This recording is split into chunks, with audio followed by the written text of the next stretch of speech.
I want to tell you a story about Elijah, which inspired me. You know, Elijah is one of the great prophets that did miraculous things for God. And there was this particular story that really jumped out to me. And there was a part where Elijah was challenging the prophets who worshipped the god of Baal. And so Elijah approached 450 false prophets of Baal and said to them, why don't we prove which God is real? Why don't we create an offering where we're going to kill a bull, chop it up to pieces and put it onto a wood, but we cannot light it. Only God can light it. So the false prophets decided to take on that challenge. So they both got their own offering for God, put the bull on it, on the wood, and let it be as they waited for God to light up the wood with fire. And Elijah boldly said, why don't you guys go first? And so the false prophets did everything that they could to grasp the attention of Baal. So they pranced around, they danced wildly, they sung unto the Lord, tried to grab his attention, but nothing was working. And Elijah was taunting them. Why don't you go louder? Why don't you go faster? Why don't you try to scream for his attention? And they tried to do more and more and more. They were being more aggressive, more louder, but nothing was working. And as it was Elijah's turn, he said, God of Israel, why don't you reveal yourself today as the one true God?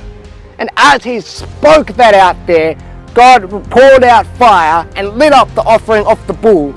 And that was one true act that Elijah as a prophet commanded from God to prove that God is real and put 450 false prophets to shame.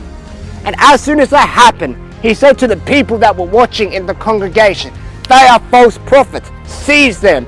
And before you know it, there's a massive war that's happening where all the prophets are getting slaughtered because of their false beliefs and misleading the people of the Israelites. And as this happened, the power of God was coming through to eliminate the opposition, to eliminate the false beliefs, to eliminate the false prophets of the false God, where God truly could become the right God for them. So that this amazing scenes happened before our eyes as we're reading it from scripture. And then all of a sudden Elijah ends up in trouble because the queen is unhappy. Queen Jezebel orders Elijah to be killed. So Elijah flees to the woods to protect his life. And this is where we come to an incredible moving scene from Elijah after an amazing act of God caused by Elijah. And then Elijah comes in and finds a tree to sit under. And he is tired, he is fatigued, he's been running through the woods, fearing for his life. And he comes and lays himself down and says to the Lord, I'm tired, I've had enough. I have come here to die. And we're watching this sharp contrast between Elijah doing something so incredible for God, and then just within a few apart, he's now saying that he's had enough. He's ready to pass away. And he sits under this tree and he falls asleep. He falls asleep in this state of mind that he's ready to give it all up. And the angel of the Lord wakes him up and he tells him to eat and then go back to sleep. So he sees food, he eats it, and he goes, you know what? I'm gonna die now. So he eats the meal and falls asleep again. And then he gets woken up a second time. And the angel says, eat, you need your strength. Eat again. So he eats again and falls asleep. And then he gets woken up and he starts his next journey with God. Now the thing I want to talk about today that really inspired me is, why was Elijah so defeated after such an incredible act? Why was he so down after doing something amazing for God? And here it is. God used us mere mortals to do great things for him. That when we're doing great things for God, we have the power of God within us. We have the ability to do the great things that God has called us to do. But we are still human beings.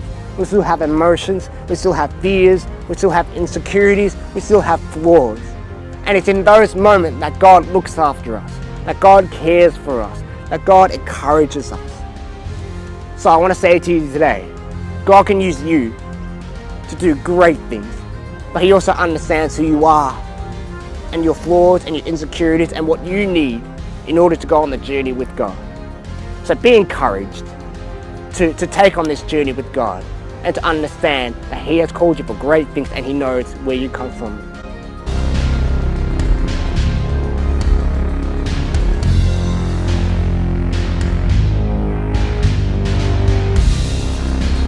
Guys, thanks for watching this channel, Moody Talks. Really hope you also got something out of that.